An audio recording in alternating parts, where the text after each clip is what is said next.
devoting all of your efforts and concentration on your academics.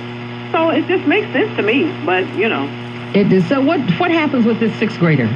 What do you think? Oh, I just tuned in. So for sixth grader, this is a mother. A mother I think she held a press conference. Mm-hmm. She had her sixth grade daughter talking about her experiences, and somebody told her she was ignorant. They did some stuff on Facebook to antagonize this child.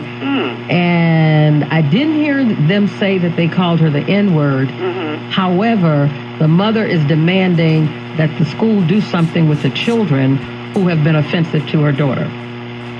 I think the mother is wasting her time. The school's not going to do anything. I think what she needs to do is do something with her child and put her child somewhere else.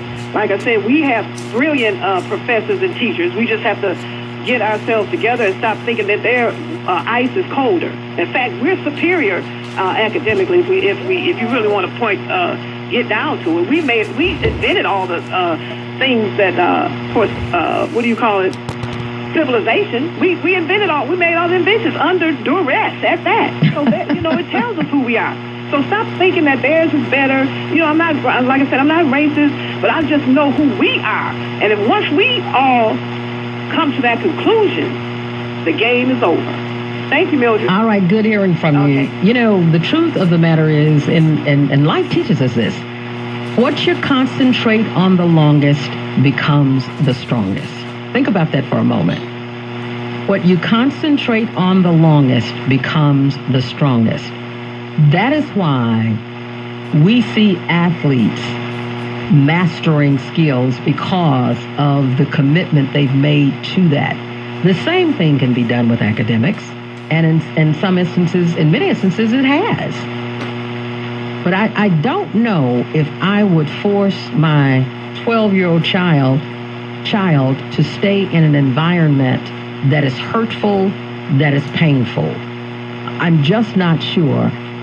Well, I know I wouldn't. Keith, you're on the air. Good morning, Mildred. Hi there. This is not the first time that this type of issue has come up, and unfortunately it won't be the last. But what I believe has to happen, the district has to treat these types of incidents similarly to the way that we treat hate crimes in terms of law enforcement.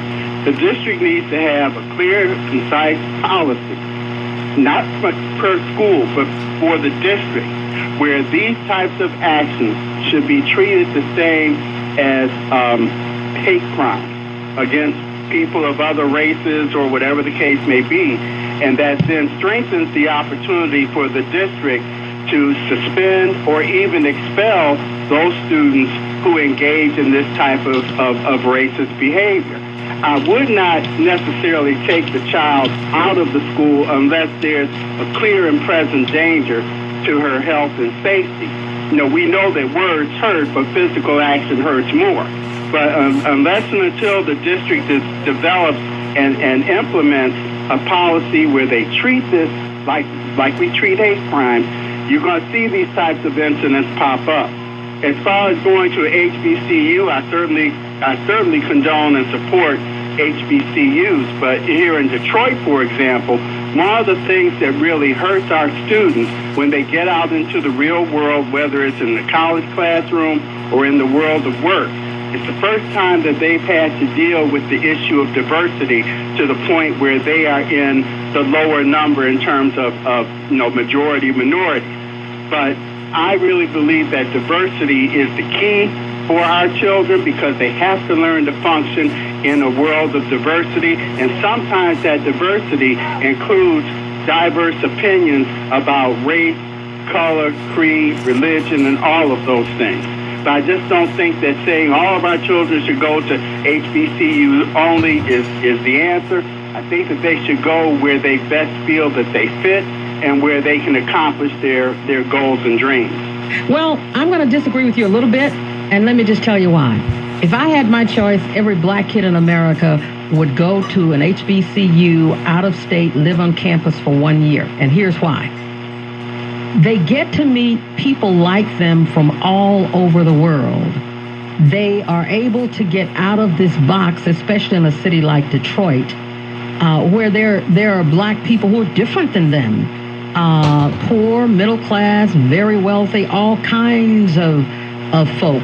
And the other thing about that is they get to build relationships with people, the kind of relationship that can carry them through life. Then after that first year, they can go anywhere they want to go. They can go anywhere they want to go. Because I think that that's an experience they need. America has always been diverse. I'm interested in inclusiveness.